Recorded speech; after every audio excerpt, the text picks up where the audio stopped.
Cintaka Pura. Leresipun wonten kawontenan Labis Ireng. Kelurahan Karang Kadempel. Kelurahan Karang Kadempel. Najan tok ali wujude kelurahan nanging wewangunan tumata kasih sae. Dasar sakanan kini ratan tinaneman sesekala kang endah rupane semerbak arum dadane. Sing tegak kanggo gumun mirsani keendahane wewangunan Labis Ireng. Menawi sinamon wonten ing madyaning sonten kadya dening bali mercu kudemaning kekayan Suraya ingkang kagelar Madya Pada. Lah dene kok sinten ingkang sampun pinarak wonten inggil menika Kira Semar Bujagati Nayanta dijagat asmana sapa Gesang Yang Kumbung Gesang Yang Ismaya Jati adep lan putra kinasih Bagong Gibawon Kidul kaedah Gesang Yang Wayang Sumawana putra Wayang Besut Besut Gesang Yang Ketijo Mila Boten Semar Asondanu dumateng kang putra Mangun Jiwangsa Sumawana putra Wayang Besut dasar sabdanila Semar ingkang derek kawijil wonten madyaning Lesah.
Pak wayang kula gagrag Solo to Jogja. Iki Mojokertoan. Dene Reman iku mang 98 nak aja kliru. Dadi sendone mang 98. Siji maneh mbek 99 rada ndek iku mang sendone nyocokno larase 48. Oh, ngono.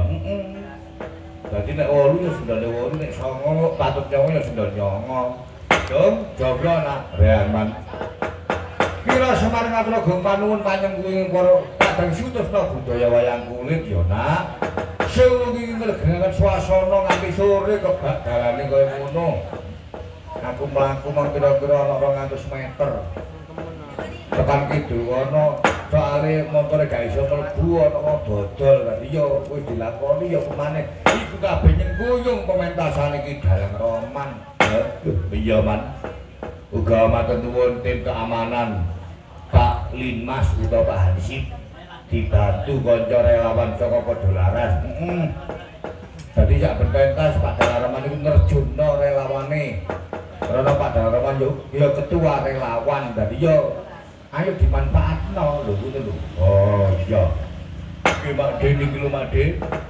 Enten surat iki dibuka dhisik Mak De.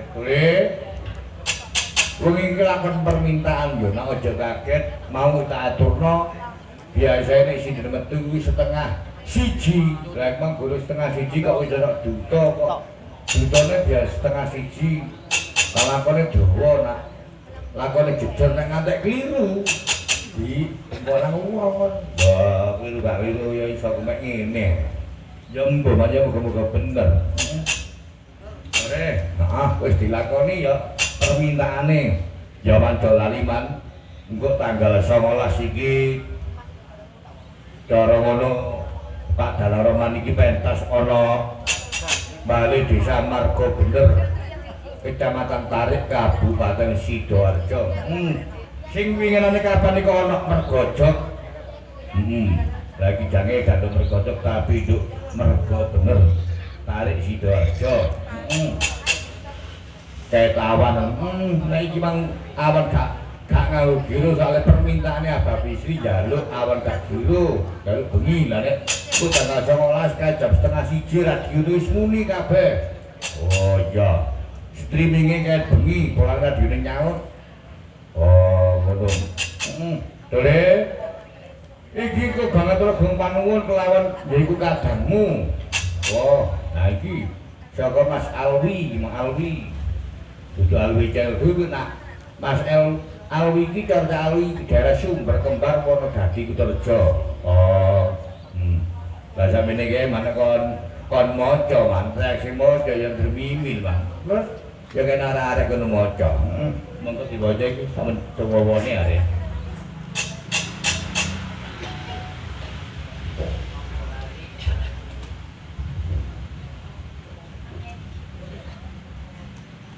Nggih, niki wonten panyuwunan saking ngene iki. Sugeng dalu, assalamualaikum warahmatullahi wabarakatuh. Kira mami dodol kula cak seri saking Kutha Porong Bangsal. Kula sekeluarga ngaturaken minal aidin wal faidin. Mohon maaf lahir dan batin. Sami-sami. Ya, Pak. Paling saya iki tapene gagal. Apa? Oleh gawe tape iku lak bojo perusahaan tapi bohong lho man, tapi bohong tapi kaspi. Dadi oleh cara ngrageni kaspi ini gagal man. Terus biaya gak rono, tapi ini gak makan pola. Tapi kosong. Nggih niki ngersake gending karo bagi-bagi madhape selendang biru. Kodularas pancen mantep pol kelapa-kelapa jelek. Amin. Amin ya rabbal alamin. Kula lajengaken maos ingkang wonten. Assalamualaikum Pak Roman, niki saking Pak Dawam Banjarsari Juragan Petol. Nyuwun gede kepiling. Saking Bapak Sunati Karangdieng ngersakaken gending sekedar. Ditulis ya. Kamu lola menik gowo pulpen.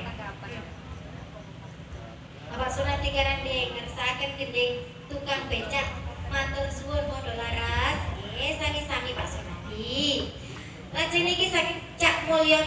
Kemul saking Peterongan Jombang nyon gede kepiling.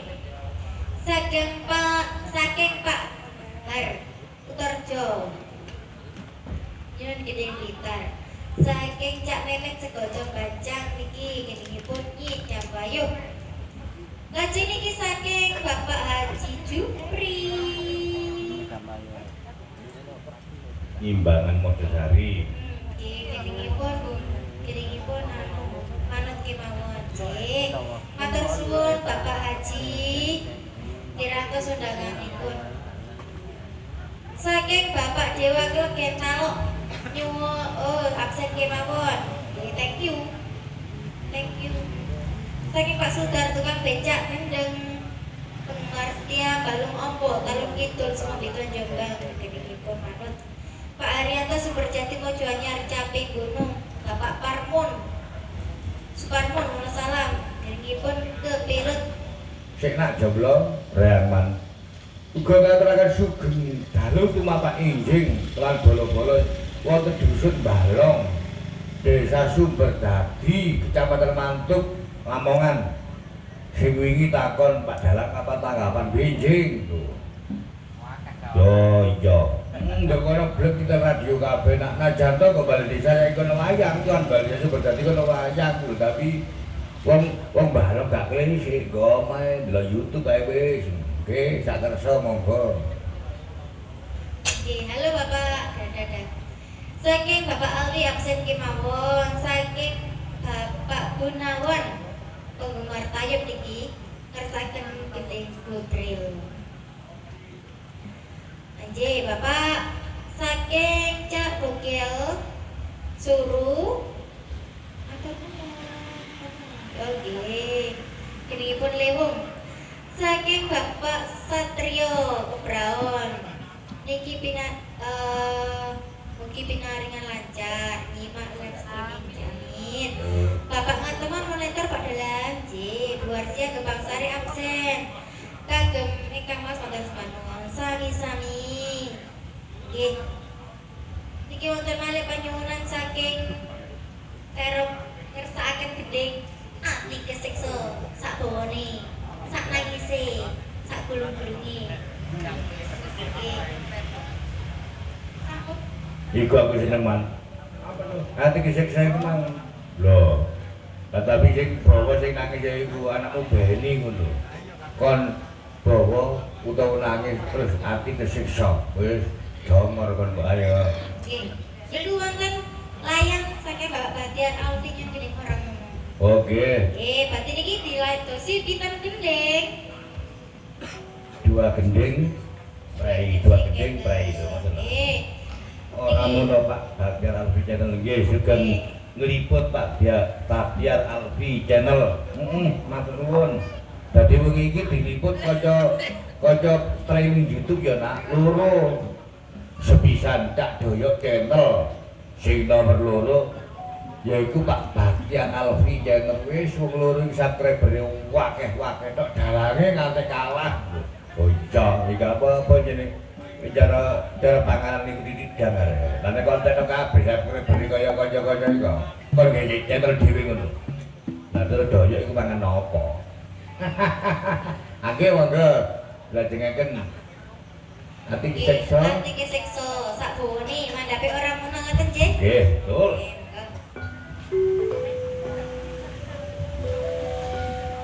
Kaya nak Beni tunjukkan anumu nak. Tunjukkan kemampuanmu ngono. Lah niku mau kali liar-liar.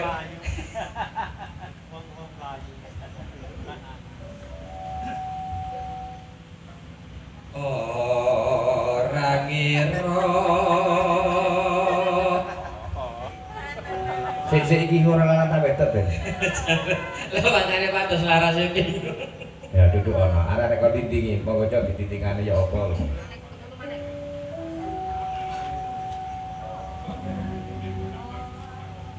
Ora ngira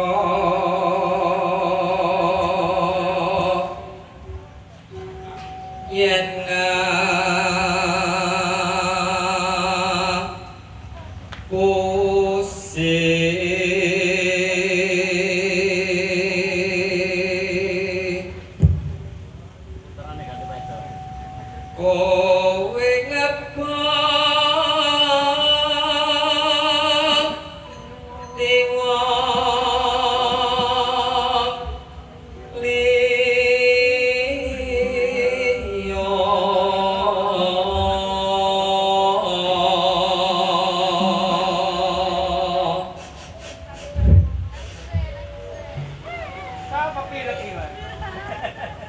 Semar bilang urip tansah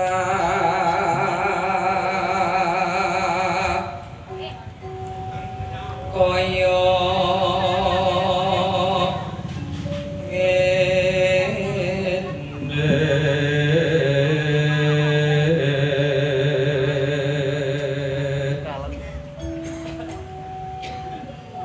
nangis ati kuka seksa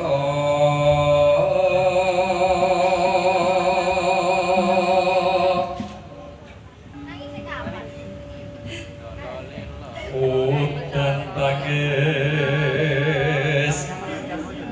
saben dino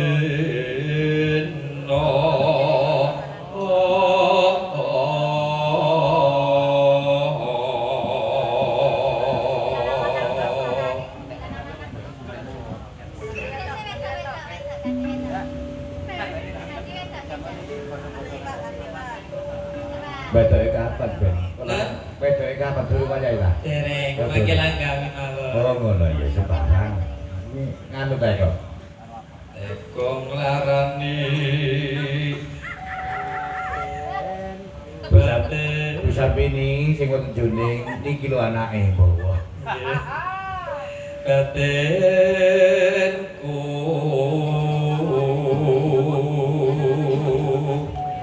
atiku tansah longso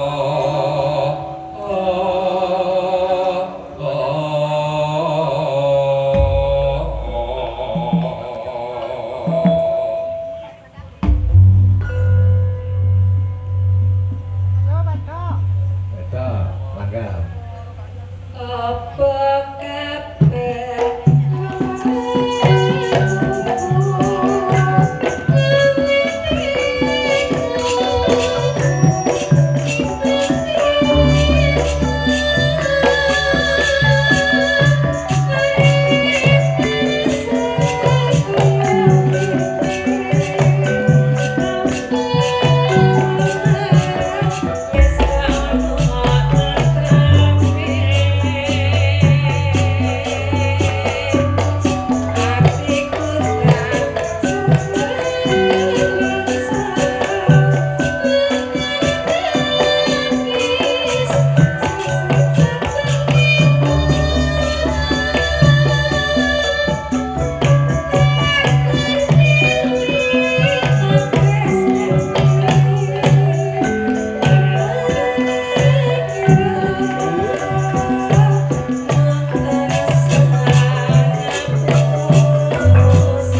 tayuban ya malah gue nduk batu iki kenani.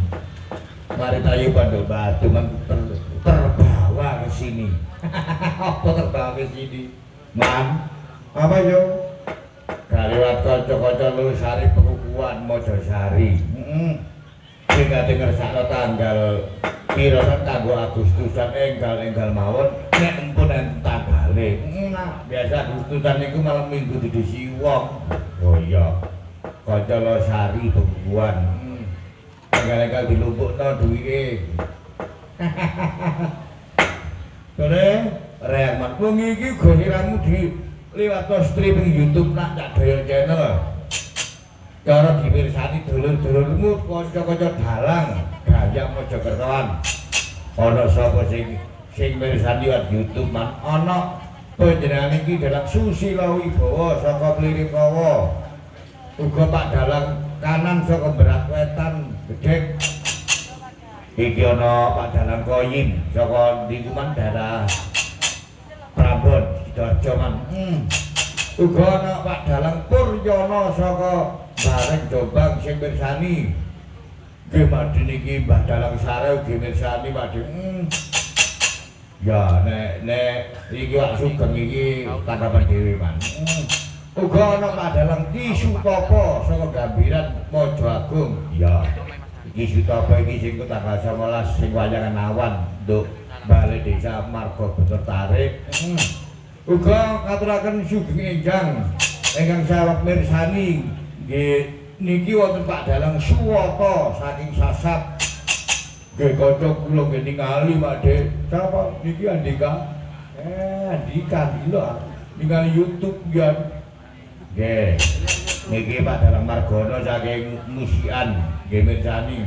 Ugi wonten Ki Teguh Sutrisno saking Mojo Agung nggih mirsani. Pak Dalang Warsono Mojowarno mirsani liwat YouTube.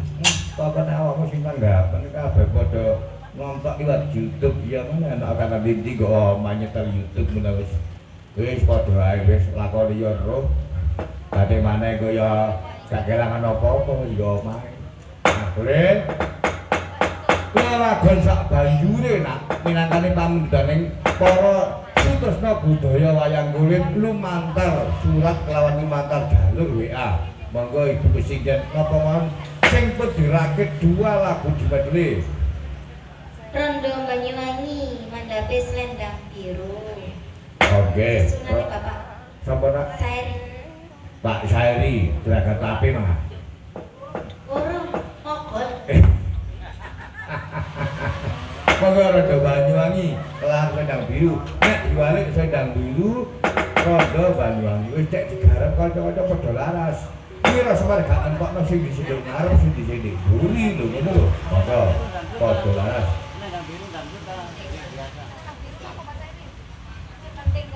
Selendang biru ini biasa, namun kayak Rondo Banyuwangi ini gandungnya tenang.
Sing ngendang mang ngarep Cak Prayitno saka Cermenan Ngoro Jombang. terkenal Sudiwaras sing saiki ya kendang iki Cak Yamani saka daerah Pugur bareng Jombang. Oh waduh aduh dari ku ado-ado man kaya panjang kendangku serin iku lho. Cok, iku apa nek kendang tak jamput ngono tok. Nggih, monggo lanjut.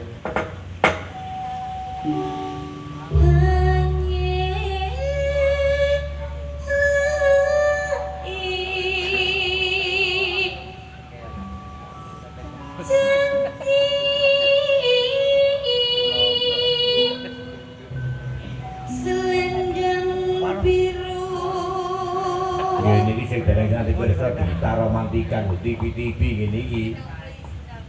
Niki Mbak Dita Romantika sing sering tampil teng JTV MNC TV Jakarta ngene iki prejengane. Pun ngoten aku lak boleh isin ya ten iki. Suarane kok koyo gak tawa-tawa ngono. Moga-moga Mbak Tiklos sampai wong-wong nyoting. Niku nggak di Zoom. Selendang biru, selendang biru, amor inai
Jadi sumna. Ojo disum lah, coyok waduh.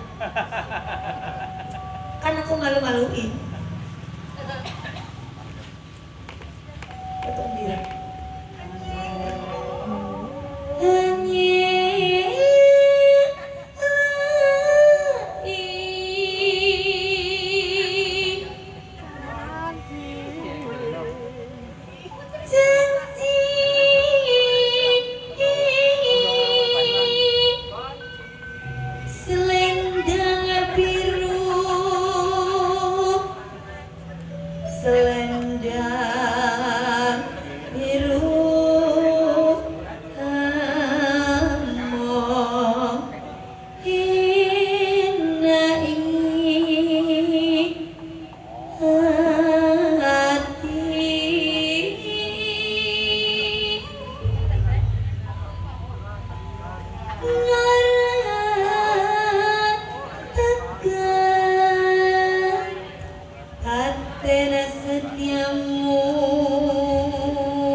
Iku cek Cak Sairi man. Terus dorong Cak Suwarno saka Simbari ing Torejo. Lah.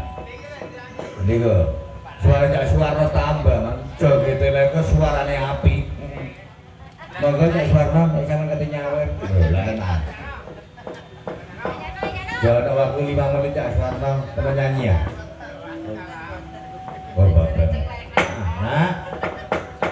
Kaliwat Dira Semar kentuk salam marang perangkat desa margo bener kabeh gitu nggih. Ngene Dira Semar tuh kapan niku sambang tilik rono. Oleh guyub kanane perangkat desane masyarakate margo bener kabeh warung puhung bareng iku. Nganti kapan batase Pak Dalang Roma ngono balai desa margo bener kula kandhani tak kandhani dolek tanggal 19 ku dina apa karo iku. Aduh bayare man. Dadi ya apa enak enak ya ngene iki isone man. Dadi ya mbuh udah dadi-dadine. Dolek rean man. Karek bagiamu nak iya man. Iki saben jaban Pak Dalang Roma pentas iki menehi kenang-kenangan karo penontone. Tapi sapa sing gelem nulis nama kalau alamat dilebokno kertas mang. Iki gak kena diwakilno man. Ada sing njogok gak kena diwakilno aturane man dipanggil 3 kali tidak ada orangnya. Berarti di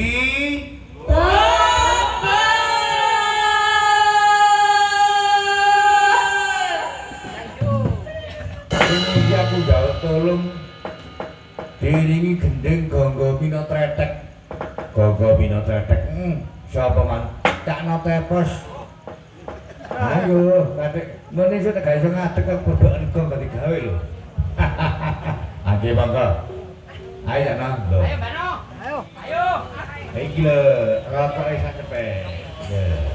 Cak no tepos. Ayo. Monggo. Pro A. Malah sih.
Biar-biar dino gak melo, ijo melo, kok garap.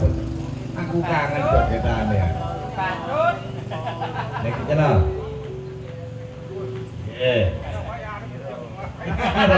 Kaya arep besomo.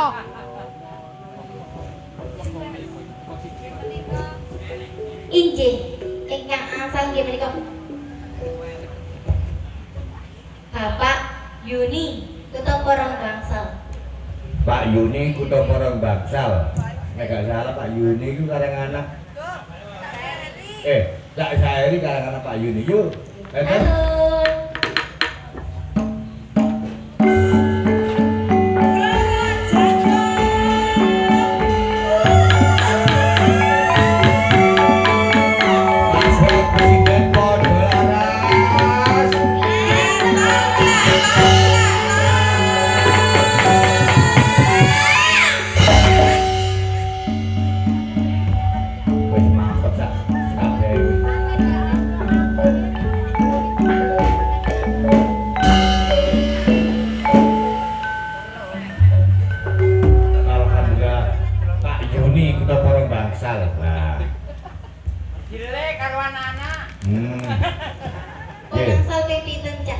gangsal pinten sampean? 20 niki. 20 ya Allah, alhamdulillah. Tondo pecinta berat saudara. Nggih, matur nuwun yuk.